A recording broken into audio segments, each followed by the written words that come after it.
Takže, čau, lidi. Takže dneska jsme na projekci toho moc nedělali, protože nás tady bylo jenom 6. Aha. 6. Pančelkou sleduju. Takže, já nevím, co vám řekla dobrýho. Dneska jsem třeba ripovala. Třeba, oh yeah, Barack Obama je čokoládový, ale já bych si dala radši puding s vanilkový, oh yeah. Trapky. A nebo, co jsem tady ještě říkala? Trapka, ne trapky. Ještě za hangou. A nebo taky. Jo, vy na TV, jak každý nadržený a u nich to smrdí, jak sejr emetalovej. Prostě takový to samý hustá. Když se mi to říká s těma kondomama, ne, že mají ve No, třídě. ale to říkat nebudu.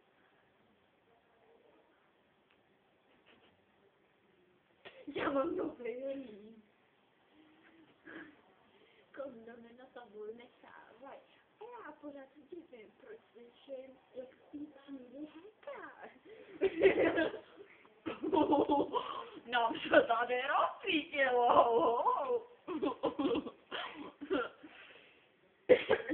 Takže ještě, dneska jsem prostě měl celkově den debil. Hanka dostala pokutu ve výši 600, pokud to neuhradí do 10 dnů, má litera, pokud to neuhradí ani po uplynutí nevím kolika dní, tak je to 10 000, Hanko, ty jsi kráva.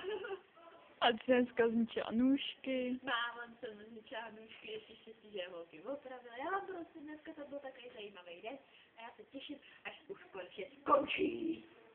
Takže, dětičky, hodně štěstí, zdraví, lásky, spokojenosti na Vánoce, hodně dárečku od Ježicha. Počkej, já mu vlastně teď myslím, ještě si Ježich. Jak to bylo? Jo. Chlup na koži.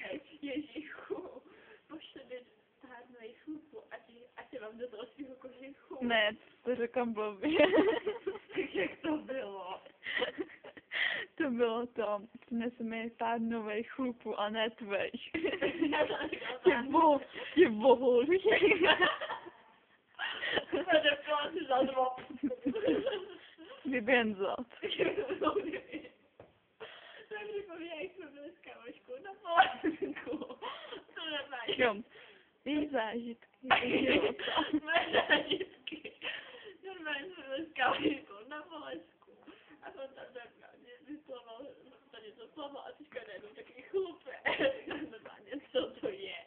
A on normálně se pak vynosil s tím, byl nějaký týpek a měl záda normálně chluposti. Jak deka. Tak to je takový týka. Normálně to bys mu z toho mohla plést copánky. Ne, blbá. Nejsem blbá. Já jsem jenom pekreténismus, to nevíte. Jo. To trochu zase kybuka. Takže já nevím, co jsem ještě řekla. Jsem zklamaná, Azička.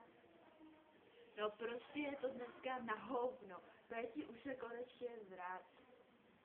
Co tam děláš, ty hovado? Tip.